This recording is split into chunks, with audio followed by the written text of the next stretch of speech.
now from Hollywood, California, the horror capital of the world, the Boulet Brothers, creatures of the night.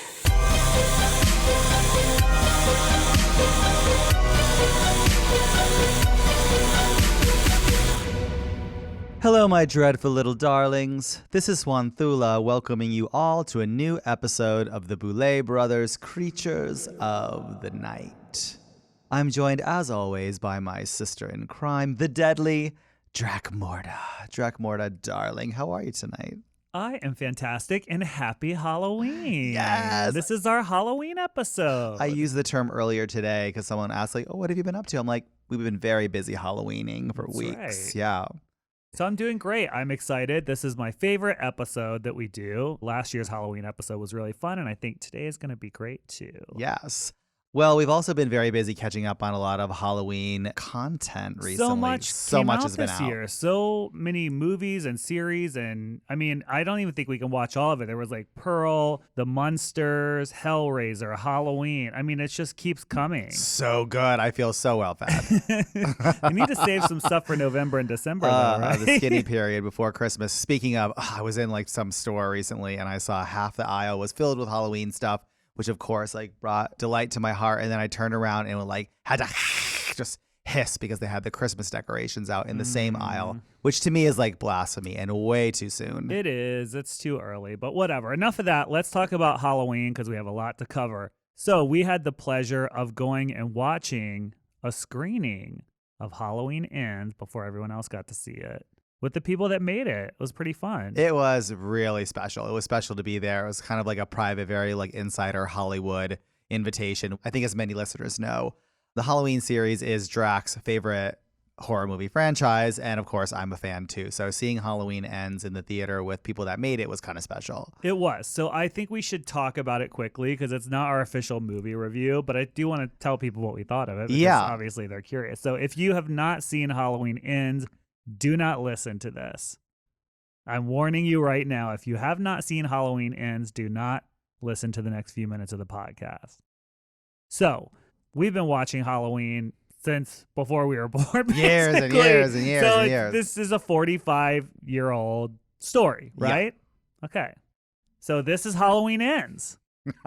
So we're going there and we're going to learn how does it end, right? What happened? What 45 years ago made Michael Myers kill his sister? What started this chain of events? And I am here to tell you that we still do not know. So we have been waiting for 45 years and we do not know why Michael Myers killed Judith Myers or why he stalked Laurie Strode. It's crazy. I mean, when we finally got our heads together, because of course the movie theater was silent and everyone was applauding. And there was part of the movie that I really enjoyed because here was my take on it. I felt like 75% of it, I thought that they were building like a new kind of mythology, one that would address the old and kind of almost pick up with the new. So I'm like, okay, not the ride I thought I was signing up for, but definitely one I could enjoy? Question mark? Let's just break it down so people know what we're talking about. Okay. So here's the story of Halloween Ends. Michael Myers is in a gutter, barely alive, right? So after the last battle and Halloween Kills, the townspeople beat him up. He crawled into a gutter. He's been in the gutter for 4 years, and he's weak. He's not the Michael Myers you know. He's about to die. He's just rotting in the sewer. Suddenly, there's this new kid, a babysitter guy, who accidentally kills a kid that he's babysitting. On Halloween night. On Halloween night. And it seems like he's starting to turn into a Michael Myers thing. Like whatever happened to Michael Myers all those years ago seems like maybe it's starting to happen to him. It was a little more interesting than that too, though, because it seemed like the insidious nature of having like a serial killer haunt your town really kind of gets in the minds of all of the townspeople. And then they start treating people, even people that are victims themselves, like this kid accidentally killed himself. It was an accident on Halloween night, the kid that this guy was babysitting, but he became like the villain, and the townspeople treated him like the villain. And then he started to act like the villain, and he adopted the psychology of a killer. And then he crosses paths with Michael Myers, and it almost seems like there's like this power exchange. Michael doesn't kill him. And I'm like, wow, this is so unexpected. Yeah, he grabs him by the neck. There's some kind of like eye thing, psychic thing happening between them where Michael Myers is seeing this guy's whole life flash before him. Yeah. It crazy. Yeah. And so then this guy comes across Laurie Strode's granddaughter. So they become romantically involved. And there's a whole thing. I don't want to completely, we don't have time to go through every single thing that happens, but eventually, Laurie kills this new guy, and then Michael Myers appears, and she kills him too. But he's only in it for the last bit of the movie. There's a setup that's like, there's a new guy, but then 75% of the way through, new guy gets killed, enter Michael Myers for the last quarter of the movie, who basically just gets killed. Yeah, I think that, and that's it. I think that there was so much expectation for this movie that no manifestation of the movie was going to please the audience. Like a 45-year legacy, one of the most famous and probably celebrated horror movie franchises ever. Of course, you're going to have some people that are happy and some people that are pissed. They just crashed and burned. From what I hear, the ending was changed a few times. Yeah, and who knows if that's the one that'll up until actually be September. out there. Well, I wondered that too. I wondered if the one that we saw is the one that's actually going to make it to theater, because I was like, I don't know, maybe it's a test or something. But anyways, I encourage everyone to go see Halloween Ends. It was fun to go watch it with everybody. It was a fun ride. I think it's going to be polarizing. Some people are going to love it and some people are going to hate it, but I think everyone should definitely go see it. And yeah, because here's one of the major differences between Drac and I's movie-going experience. When I walked in, I didn't necessarily think I was going to have the answer to the 45-year question for me. I was just more open to like, I wonder what they're going to do next. And oh my God, I forgot really the best part. Okay, here's the best part. So I don't know, usually we'll go see movies at like the Alamo Drafthouse. So it's very quiet. It's a little shishy. It's an elevated experience, right? We'll try going to the theater with the people that made the movie. It is double, triple quiet. It's very, very that vibe, which is, I'm into it. I love it.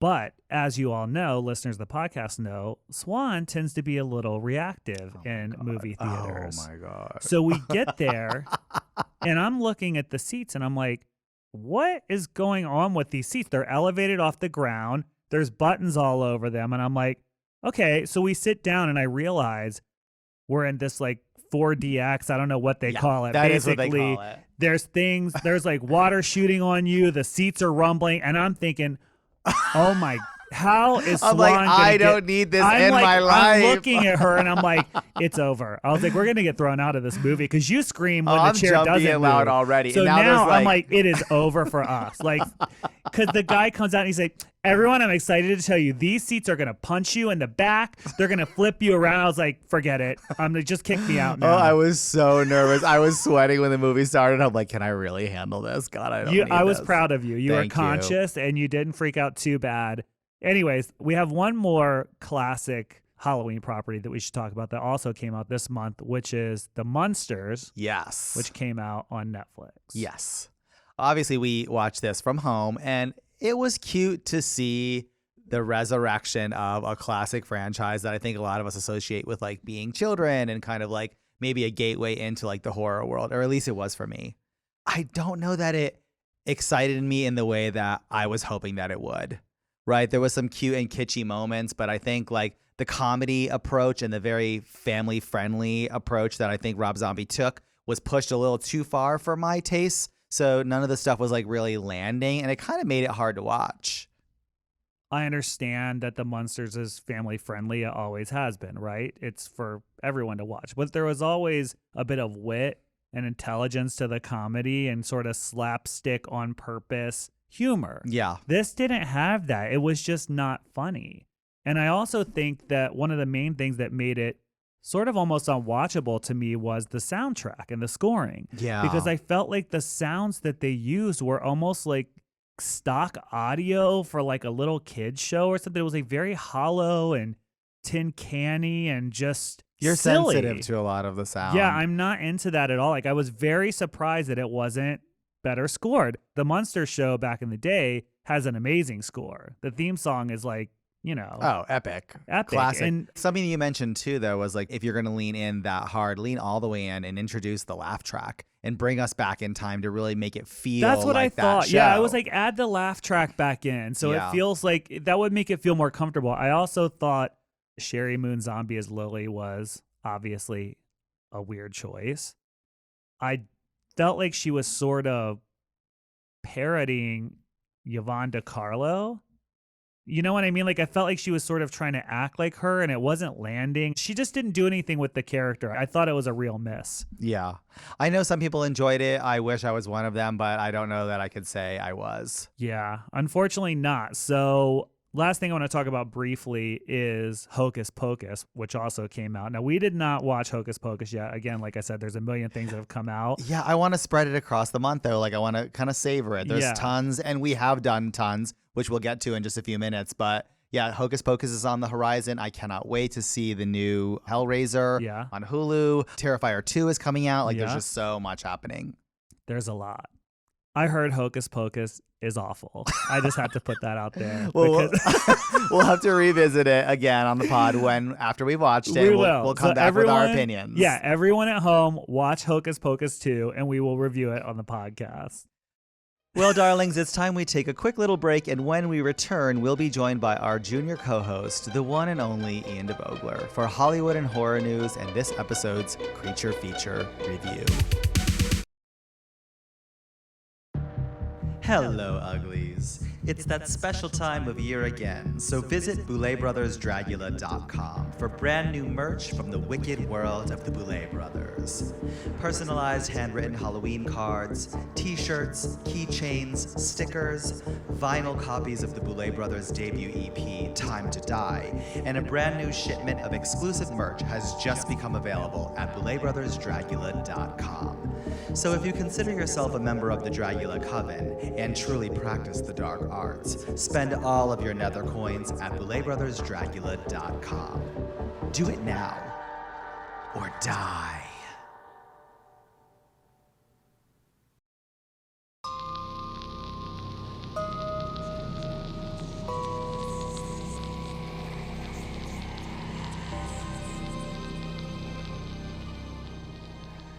Welcome back, lovers. It's time to welcome to the show our co-host and fellow founding member of the Junior Mints Movie Club, Ms. Ian DeVogler. Sorry, Mom. It's a Junior Mints night.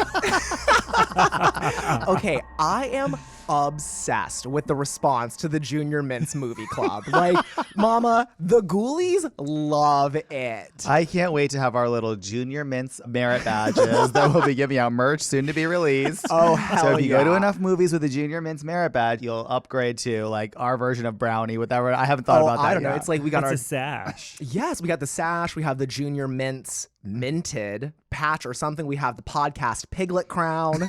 We got it all, Mama. It's going to be a sash, right? Mm-hmm. And so each sort of different genre of horror has a badge. So it could be like comedy horror, Wow. highbrow horror, Monster, Granny Mag monster horror. movie. Oh my That'll God. be the biggest fan. Oh yeah, we got the psychological horror little brain patch. I love it. Oh, it's so cute. Oh my God. So you heard our review of Halloween Ends. I did.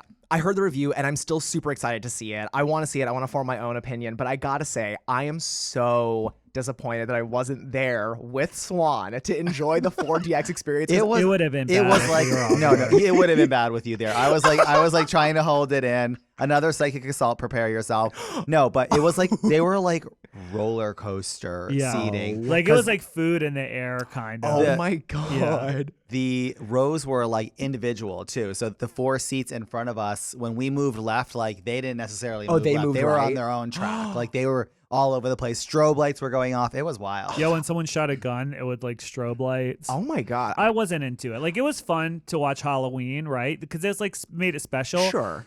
But it took away from the movie because I was distracted. It by was all distracting. The stuff. I don't think that I'd like to see a new release like that. Like, I think that that would be really fun to be like, okay, I'm seeing Rocky Horror like this, or I'm seeing like a classic horror movie that I know, Sure. like, you know, front and back. I already know it. Like, cool, throw water at me, like, bring in the smell-o-vision. Okay, I'll literally, vomit this there was thing. a water button. Then that was the only thing that you could turn off. right there on your arm bar, it was like water feature on, off. And you better believe Drac and I both were like, Did I you don't think notice so. that it kept turning back on? Yeah. You had to like They really were like, watch okay, it. water sports queens, come on. It kept turning back on while Yeah. we were there. We'd turn it off, and I'm like, no. Yeah. So, well, now that we have you here cornered in the studio, what news have you brought to us from the worlds of Hollywood and horror? Sister witches, granny hags, dark-sided divas, and satanic sissies, heed my call. The Halloween haunt season is officially upon us, and I can feel my eldritch powers growing, oh, so big, with each passing phase of the moon. With my empowered scrying vision, it's time to gaze into the Tinseltown crystal ball for all things terrifying and titillating from the worlds of Hollywood and horror. The first news offering I have for our dark mistresses is quite literally the perfect intersection of queer culture, horror, and all things creatures of the night, with the news that Velma Dinkley, the glasses and skirt comboed paranormal investigator from the Scooby Doo universe, is officially, finally, canonized as a lesbian. So who decides this? Who decides? Because obviously this is a fictional character. When did she so come who is out? like, I am the king or queen of all Scooby-Doo media, and I have decided that she is now a lesbian. Well, okay, so apparently there have been several attempts to canonize her as a lesbian in the past, like James Gunn. Thwarted. Disappointing, because apparently in the live action ones they tried to canonize her as a lesbian, but then she was written that way. Then they took her girlfriend away from her, gave her a boyfriend. They straight washed her, They and I'm not sure here did. for it. But it's really cute though, because they released this clip from the new Scooby Doo movie. It's called Trick or Treat Scooby Doo, and essentially they meet this character named Coco Diablo, and Velma has a full blown like me in a locker room meltdown about it. Oh, Like she's wow. like awooga, like googly eyed, like sweating, glasses Almost fogging. too cool for that. I don't know. I don't know, man. Shaggy, Scooby. I mean, With my glasses. I'm fine with her being a lesbian. I just can't get over her last name being Dinkley. Oh yes, get into this Dinkley fantasy, honey. That Daphne seems more lesbian. No, I think Velma definitely gives more like lesbian vibes. I mean, literally, Fred she- is gay. Mama. as it's hell, so yeah. though, They're right? so Like, they're so sassy. Like the I- whole squad. I always is thought just, it was like the the whole- LGBTQ no, like school the alliance. whole Scooby Doo squad is sus. Mama, the Scooby Doo squad is the new alphabet mafia. Like, Yeah. get into I it. thought they were like the gay and lesbian association at your school who just happen to like ghosts. I think that they are all queer. Like, I see Daphne as like hot, trans, like she's an Amazon queen. Velma, I definitely see as a lesbian. Shaggy is definitely a guy you Shaggy's hook a up in high BDN, school. for sure. Oh, total big dick nerd, mama. That thing's swanging. Scooby Doo is trans. Of course. I was gonna say Scooby's just a pup. Oh, Just no, that's what and really good Scrappy-Doo is. cosplay. Oh, mama, I feel like we know several Scrappy Doos, and they are all chaotic. Anyways, that's what I thought. I thought that was their big rainbow van that they just drove around and investigated paranormal activity with. I think that's what we actually tour Creatures of the Night with, is the Mystery Machine. No, absolutely not. Oh. Aw. And for my second sinful sacrifice, I'm cheating a little bit, sorry. Strap in divas, I have a few tasty morsels delivered rapid fire straight from my trick-or-treat pumpkin pail, all about projects emerging from the depths of development hell. The upcoming film adaptation of Todd McFarlane's anti-hero comic classic Spawn has officially signed on Scott Silver and Malcolm Spellman, writers of Joker and Falcon and the Winter Soldier respectively, to pen the script. The Crow has finished filming and will reportedly be a 6-episode series instead of a film as previously reported. Daddy Robert Eggers' take on Nosferatu has cast new genre girly Bill Skarsgård and Lily Rose Depp in the starring roles. And last but certainly not least, Michael Jackson's iconic album Thriller is getting an official documentary. That's a lot of exciting stuff. That Mama, is. we're fed. I mean, if we Yeah. start with Thriller, didn't they already have like a documentary thing about Thriller when it came out? Remember, it was like this little Yeah. mini movie and it was Yeah, all like behind a the scenes. behind I'm the like, scenes. So It was you're so- just re-releasing that. It was so Oh, yeah, groundbreaking. they gotta That was milk like a that million years coin. ago. Yeah, exactly. I mean, I'm sure Ian never saw it. I don't. I'm like, Exactly. yeah, totally, girl. Ha ha ha ha. So okay, there's that. Then Yeah. backing up one more, Nosferatu, Robert Eggers. That sounds good. Yeah, I'm even just the a Crow. I'm Skarsgård excited is about the like- Crow. The goth queen. classic. Yeah, I mean, she's the queen She's now. getting everything now. She's getting all the roles. Totally. Well, I mean, I don't know. I'm disappointed because originally it was supposed to have Robert Pattinson and Anya Taylor-Joy, and I'm like, okay, Oh, the casting for of Bill God's sake. Skarsgård and Lily Rose Depp is a downgrade. Don't You give think? Anya like that. They're Oh my just in God. everything. Like, Yeah. the He's two of her them are in muse. everything. I live for her though. Robert Pattinson, no. I'm like, you're already Batman. That's good enough for you for now. Oh my God. right? I don't like everybody doing like it's like Like you'll have Bill Skarsgård and everything with Yeah. her googly eyes. No, I don't want her in there either. I want the crossroad between Bill Skarsgård and Anya Taylor-Joy. Now that's the kind of synergy I'm Oh, looking. Yeah, those are the two that get I will everything. fight you for this. Anya It Taylor-Joy. doesn't matter if you win. You're not going to cast them in anything, so it doesn't matter. Oh my God. Well, Ian, my darling, thank you so much for those updates. It's time we move on to this episode's creature feature review. And we're doing things a little bit differently this episode. As you can imagine, the three of us have spent tons of time all over the country around Halloween. And although it's always kind of magical wherever we are, in our opinion, Los Angeles is actually one of, if not the best place to be for Halloween. It's because the whole city activates across the board. We have the huge West Hollywood parade, a million parties, including our annual Los Angeles Halloween Ball, the Haunted Hayride, multiple spooky train rides through Griffith Park, Fright Fest at Six Flags, the Queen Mary sometimes, Not Scary Farm, and finally Universal Horror Nights, just to name a few. This episode of the podcast, we are reviewing two of our favorite places we visit every year to talk a little bit more about their sinful seasonal offerings this Halloween. So let's start off with our trip to Universal Hollywood Horror Nights. Okay, so if people are not from the Southern California area, you may not know, but Universal does this every year around Halloween, and it's a very elevated version of a haunt, right? Like a theme park haunt, Theme yeah, park. but it's like sprawling. level 10. Yeah, sprawling it's- haunted house. It's the top tier typically, right? It has the highest production value, I would say, out of all of them. I would consider it to have the most money dumped into it. I And think the that most money charged at the gate. that is very true. It is the most expensive. It's Absolutely. Universal. It has like a certain level of expectation for sure. Okay, so we've been a few years. We love going. And this year they've changed things up a little bit. They have some new mazes. They have a new tram. So let's dig into what we liked and what we thought was lacking. So let's start with the overall experience. You walk in and there's a lot that hits you right from the gate, right? They have people on stilts. They have carnival. Fire acts. explosions, like killers, like running around, chainsaws. You can smell the gasoline. I mean, I think that Universal really does it right when they welcome the crowd into the park because you're immediately immersed in all of that goodness. Absolutely. The smell of fog wafts through the air, mama. And there were circus posters and tents and like different teasers and precursors to like what you were about to see. Like the old splashy movie posters they had up for the Universal movie Munsters, Oh, yeah. like haunt attraction, which was featured this year, which I think was the first year they had that. So there was just so much to see when you first walked in, and it really got you in the spirit. Totally. I think that the overall experience of Halloween Horror Nights is really anticipated. Like, I know that when we were on the way there, we're like, oh my gosh, I cannot wait to see what's in store for us. And the expectations are very, very high, which I will say I think kind of played a little bit to their detriment this year.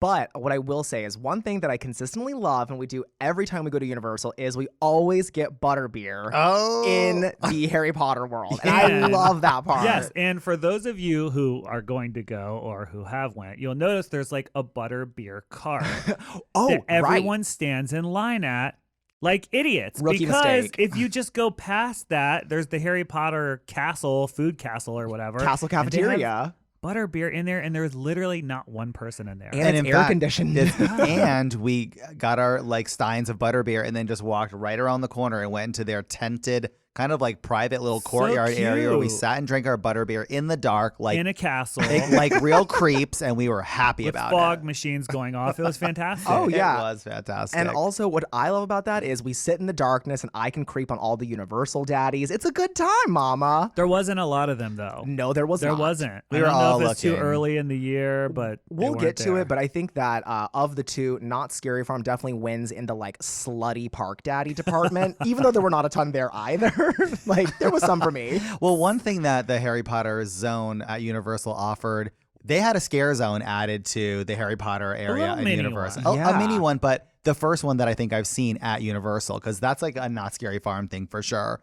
I think they could lean into that a little more. I hope they do in the future now that they've put their toe in the water a little. Like, I'm like, flush it out, make it bigger. Totally. Well, Yeah. you think that, it's Halloween Horror Nights. Why not have the entire Harry Potter area of the park be kind of flooded with Death Eaters and flooded with like Slytherin and Hi? It's like the Harry Potter universe is so rich with horror elements. Why not have that be the entire experience there? It's crazy. So let's talk about some of our favorite mazes. Ooh, okay. Which one stood out to you all? I think the one that we all loved was one of the first ones that they went to, which was the Horror Hotel. Horror So Hotel. good. Yes. That's where we got the little video.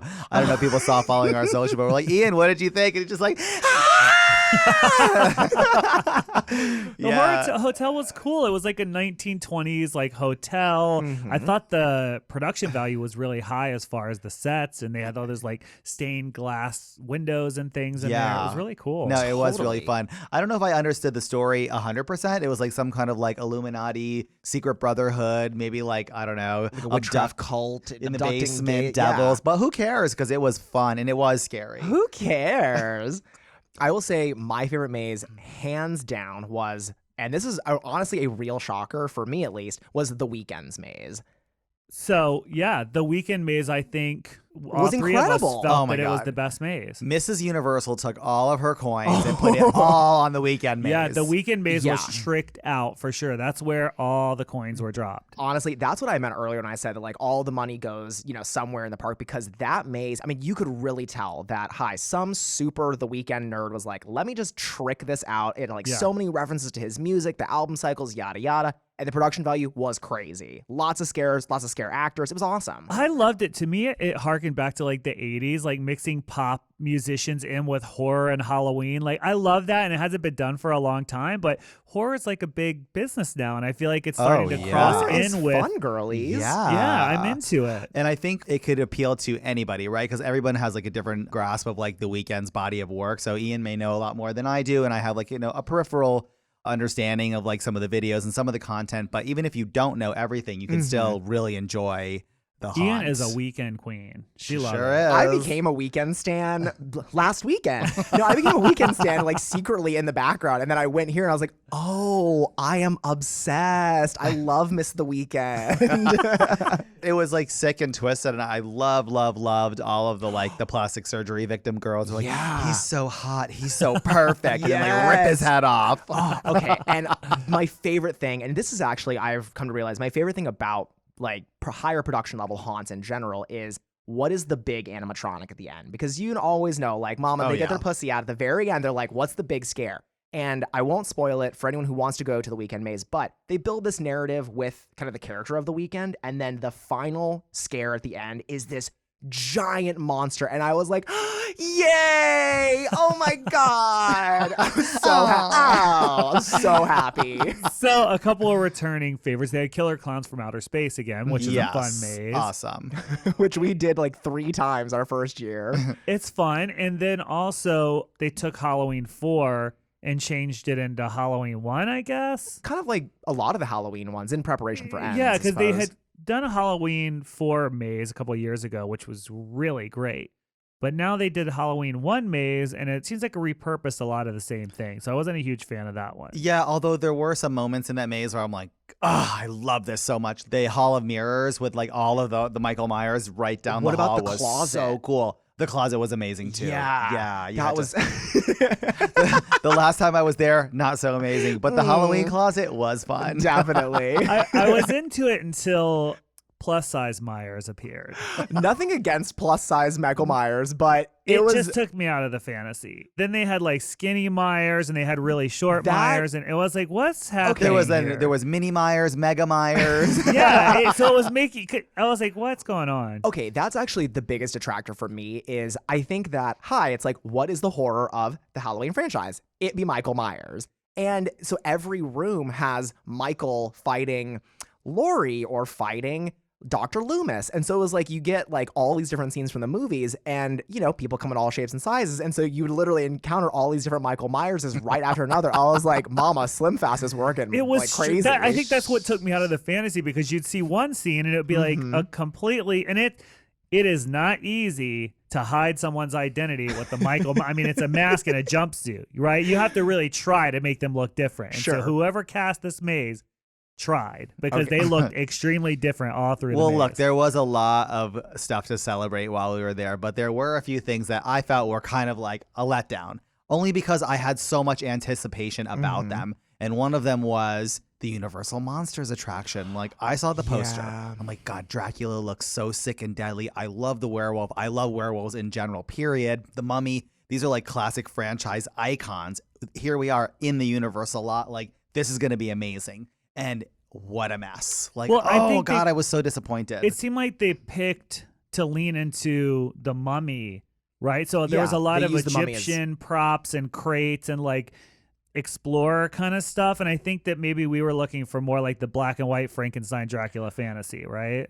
I mean, it's interesting to hear you say that that's what you were looking for, because for me, I was expecting sort of an amalgamation of all of them. Like, we saw this little teaser for it where it was like this moviegoer basically gets attacked by all the monsters. And I guess I was thinking more of like an 80s style, like Monster Squad. Yes, Exactly. totally. Ah. And it was just, they tried Somebody to build lied to you. I don't know what the hell you were Well, no, expecting it that looked like they for. were teaming up, right? well, You'd the be Y'all attacked by thought we all were of going them. to a Look, Monster the Squad junior maze? mints all got the same memo. I We do guess our so.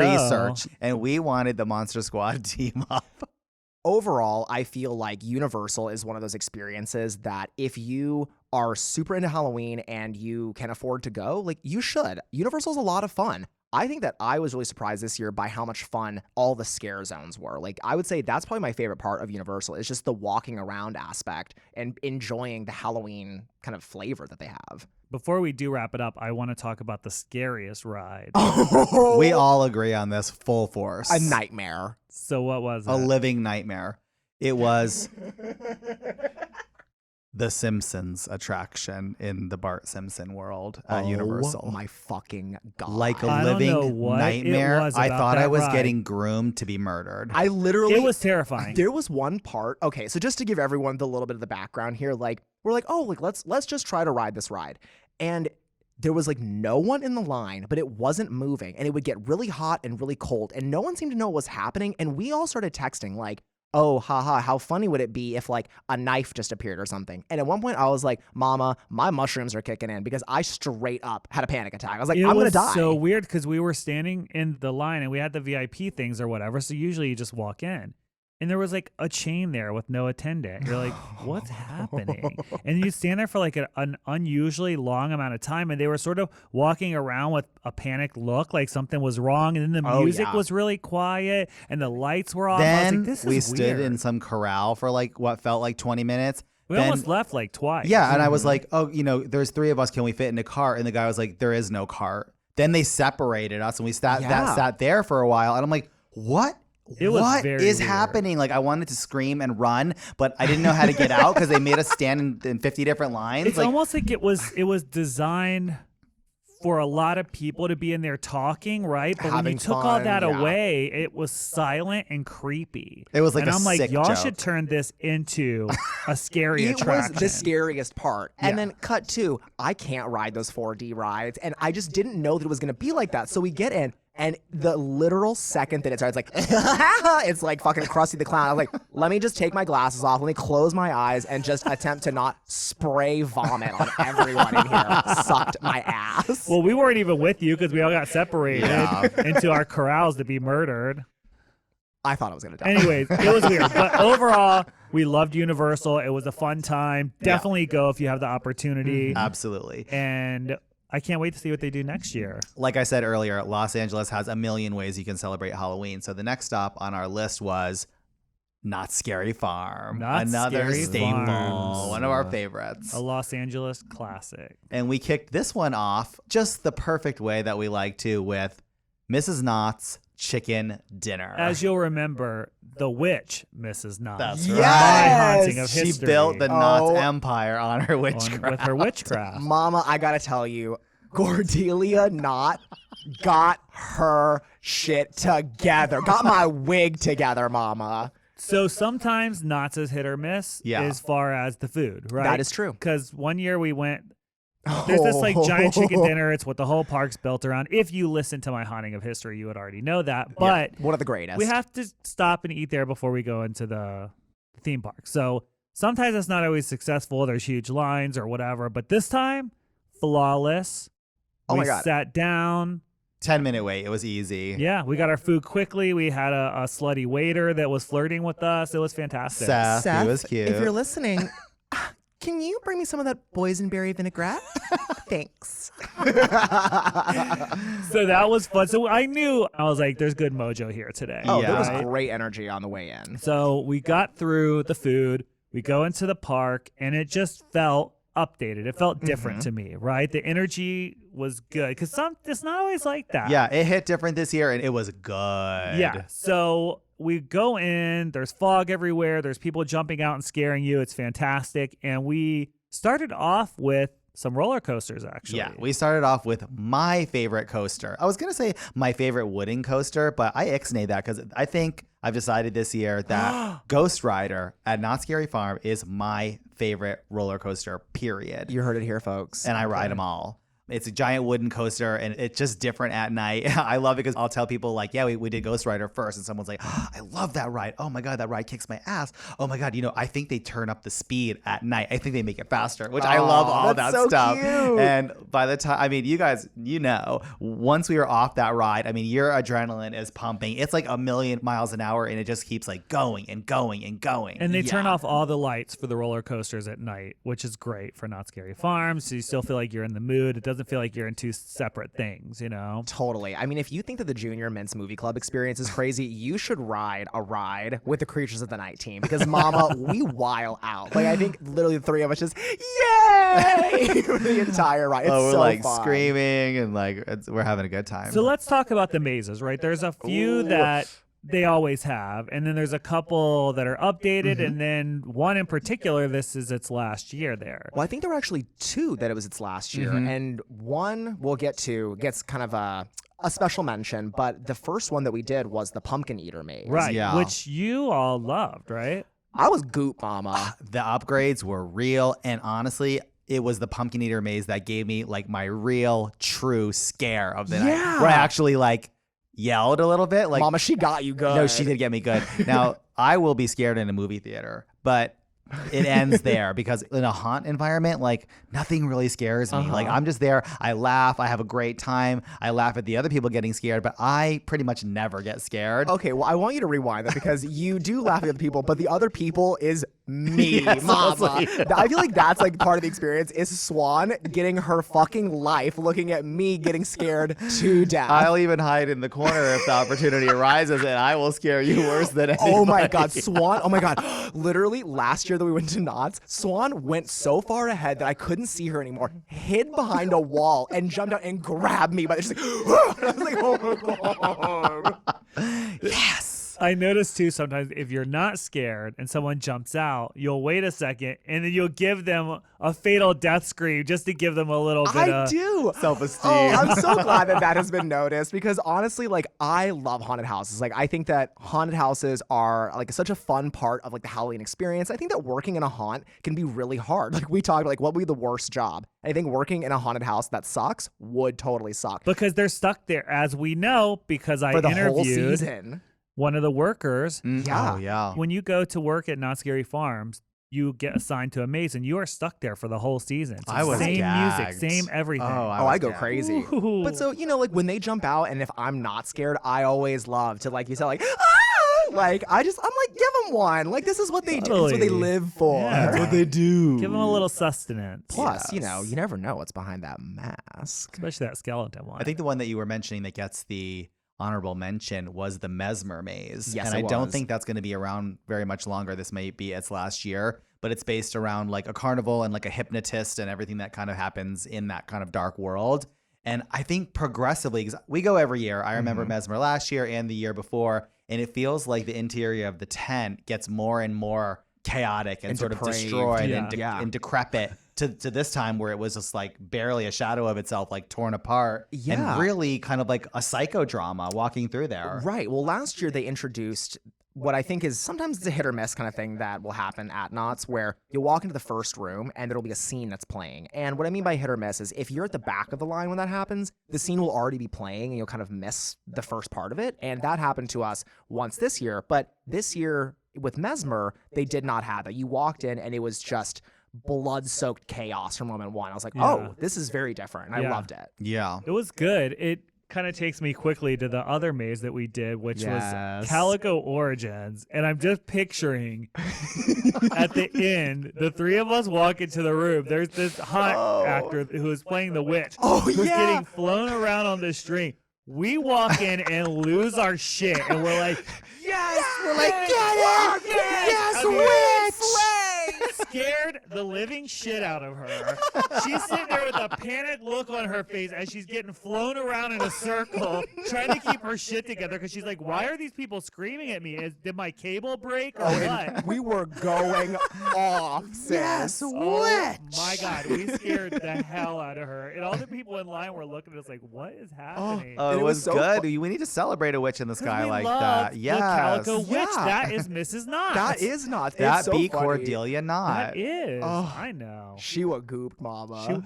I mean, it was like You could see it it on was her like face. The Office or something. To see someone hanging by a string, getting spun around in a circle with this bewildered look on their face. Oh, It was amazing. Girl, the best part of that one though, she missed her cue and the thing jerked her back. I was like, oh my God, I'm no. so sorry, Diva. Poor thing. So let's talk about some of our favorites of the night. I think we kind of all agree that there were two that sort of stood out. And one of them we've been to before, but I feel like this year it just hit a little different. Oh, yeah. It was creepy, it was dark, and it kind of brought us back to the Miss Vincent Price classic. Waxworks. Yeah, the Waxworks. Yes. Waxworks was good this year. It was awesome. It was. It Yeah. was creepy. It was, Yeah, there was a lot of body horror imagery in there. Yeah, that one definitely amped up body horror. And one thing that I love, which I love little Easter eggs and stuff around Knott's. If you go to Knott's this year, go to Waxworks at the very end where there's no one there because there are these little buttons that you can press and you can hear the story of the Waxworks. Where if you're there at the height of the evening, it's super fast. You kind of get corralled through. You don't have time. But I literally stayed behind so long. The security guard was like, Diva, you're creeping people out. You need to fucking move.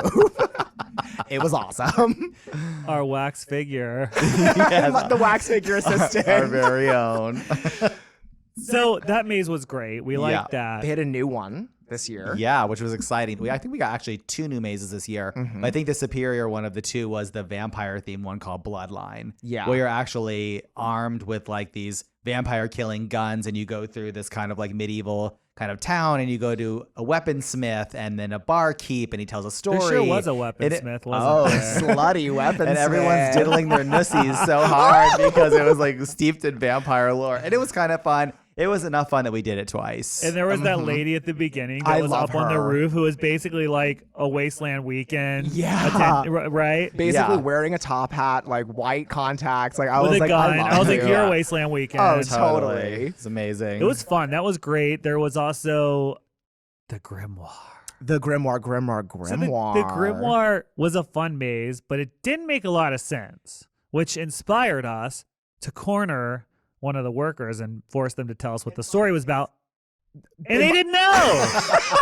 They didn't know. Oh, like, we were like, could you tell us what the story is like? She's like, yeah, 1 second. Hold my purse. Let me explain to them what the story's about. Oh, no, I'm And talking about the first person No, we she asked. goes on for like 10 minutes and we're like, About nothing. And she's like, and then that's what the story's about. So the three of us turned around. We're like, she doesn't really know what the story's about. It didn't make any sense. Well, the first guy asked literally, he was like, I did it myself and I honestly don't really know what it's about either. I was like, okay. And he was like, let me get this manager. She can tell you. Okay, so she got the manager. And the manager basically just regurgitated what happened in the maze, but didn't tell it how it made sense. Because it somehow is tied to the magic book. the Grimoire. Calico. Yeah, the Right. Calico origins. But they didn't know how. Yeah, which I think is unfortunately part of the pitfalls of the storytelling medium that is haunted houses, where there's obviously a lot of storytelling and a lot of writing that goes into this, but unless you have a guide who's like, okay, children, Yeah. here's what's happening, like, you have to really push. And if you didn't do the Calico origins right before, you may not have known that the grimoire that's at the very end of that maze is the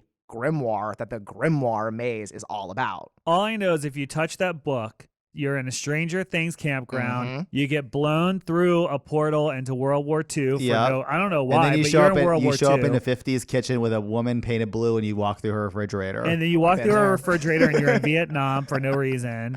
This And is literally the then- story of my birth. the grimoire is wild. It's wild, but it was fun. It was a great maze. It just, I don't know. It how was. makes It was any fun. sense. Now there Yeah. were a few mazes and experiences at Knott's that didn't quite hit the way they probably intended.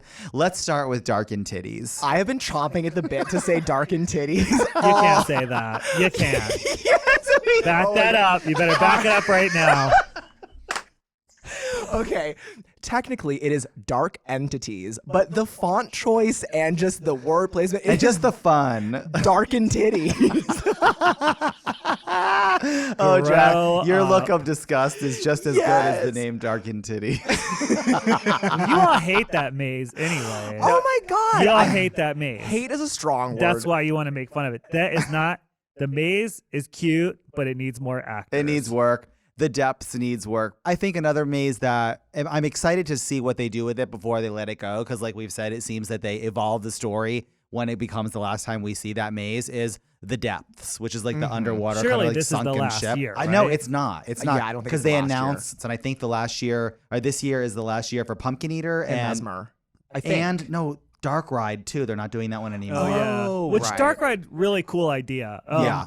I guess it's time to retire that one. Totally. I mean, for all of our kikiing and cuckooing about dark entities and the depths, like I think the thing that I really love about them is it gives us an opportunity to kind of reset and also just kind of laugh and have fun. Like that to me is the real joy of going to Knott's. Totally. Is like it is sometimes really surprising and really scary, like with the Pumpkin Eater or with Bloodline. It's really fun. But then sometimes there are mazes that are not the greatest, like my favorite Dark and Titties. But still, it's fun to be like, with your friends. Like, oh, look at this podcast. Yeah, we get to tap into our like kind of childlike energy and Oh, just yeah. go out and like be ridiculous and have fun. Both experiences were really great. Both Not Scary Farm and Universal Horror Nights were awesome. I think anyone could go and have a great time at either. But we are who we are, and we are judges of a competition show. And not that they're in a competition with each other, but we kind of have like a little secret, like which one did we like better this year? Because they It's only perform at different natural. levels. Yeah. I think everyone should go to both because they're both Yeah. amazing. But I'm going to go with Not Scary Farms this year. Not Scary Farm takes it this year. There's for just so sure. much to Wow. do. There's the mazes, there's the roller coasters, there's the scare zones. They have that magic show. There's little performance things happening all over, and it was a lot of fun this year. Yeah, Totally. It's really good. All right. Well, on that note, we're going to take another quick break, and when we return, we'll be reaching into our bag of listener mail to answer all of your burning questions. Stay tuned, uglies.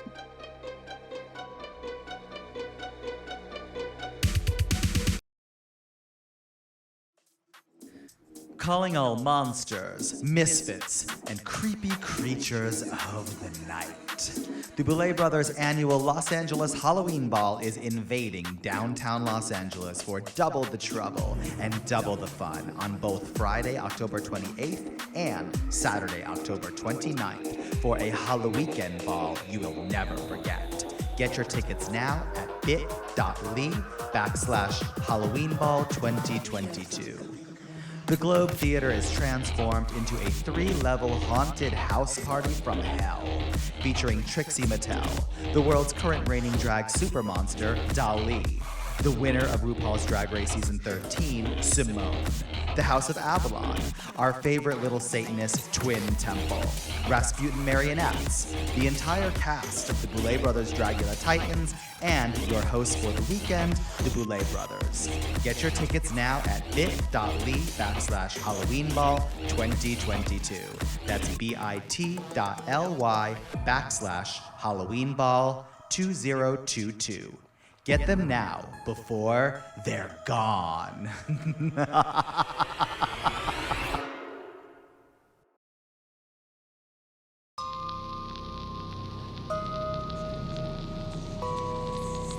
Welcome back, everyone. It's time to answer some listener mail. So, Ian, if you would please do the honors.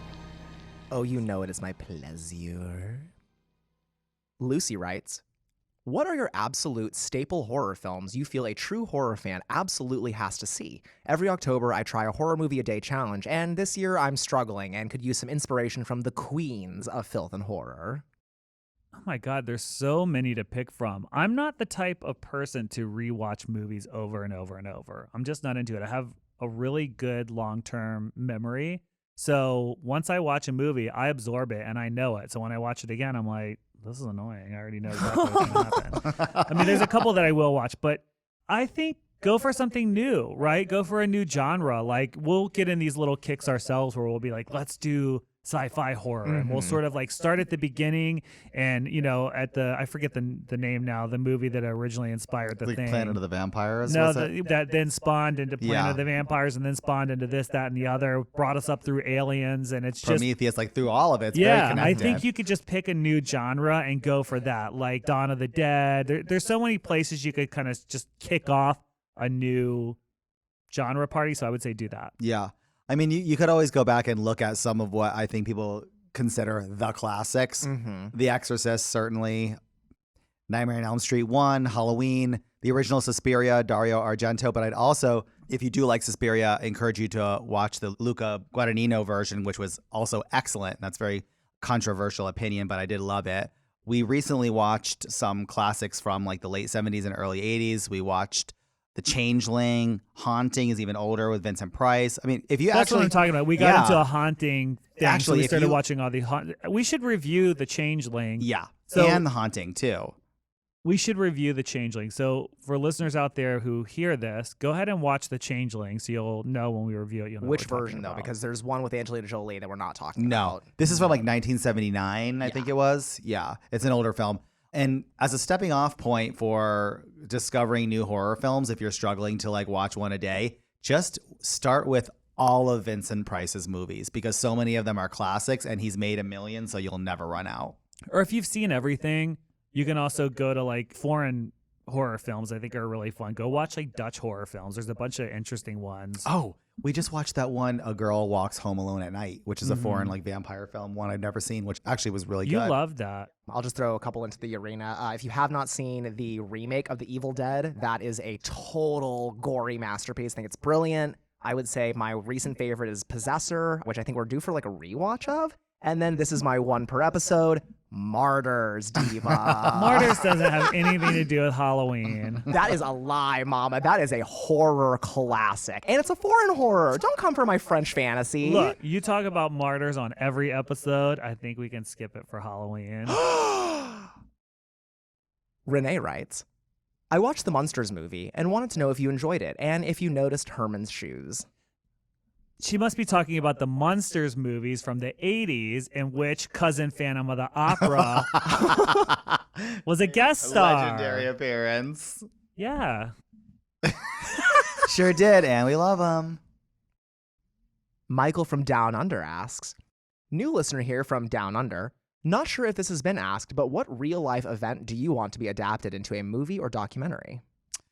This one is easy, and there really is only one answer. It would be the making of the Boulet Brothers Dragula, the documentary, and it's like subtitled "Let's Make Monsters." Oh, Mama, I like the it. truth is stranger than fiction. I'll It tell you is. that. It would be good for sure.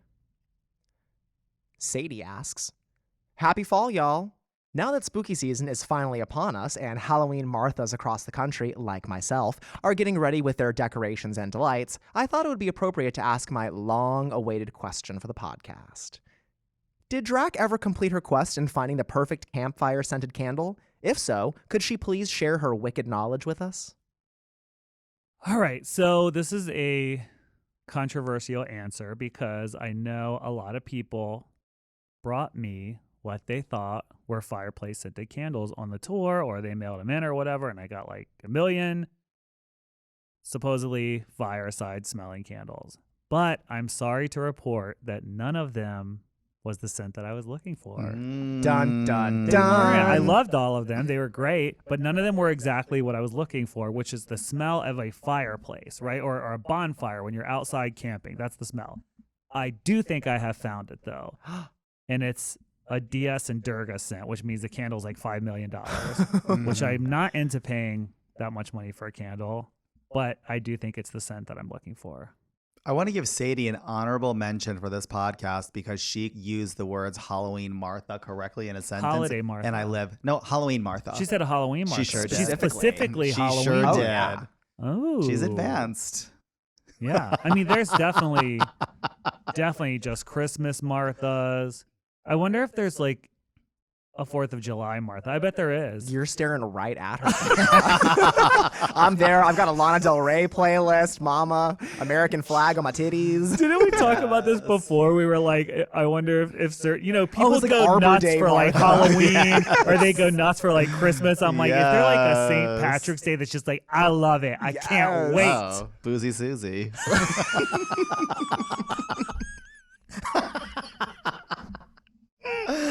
Oh, wow. That's all the time we have for listener questions this episode. Thank you all for writing in.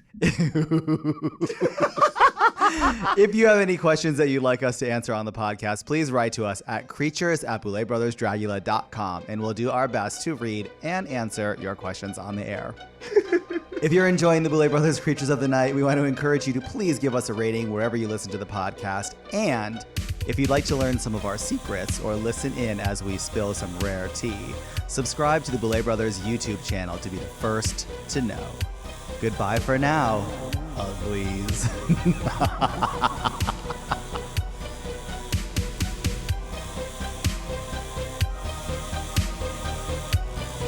The Boulet Brothers Creatures of the Night is hosted by the Boulet Brothers with their co-host and producer, Ian DeVogler.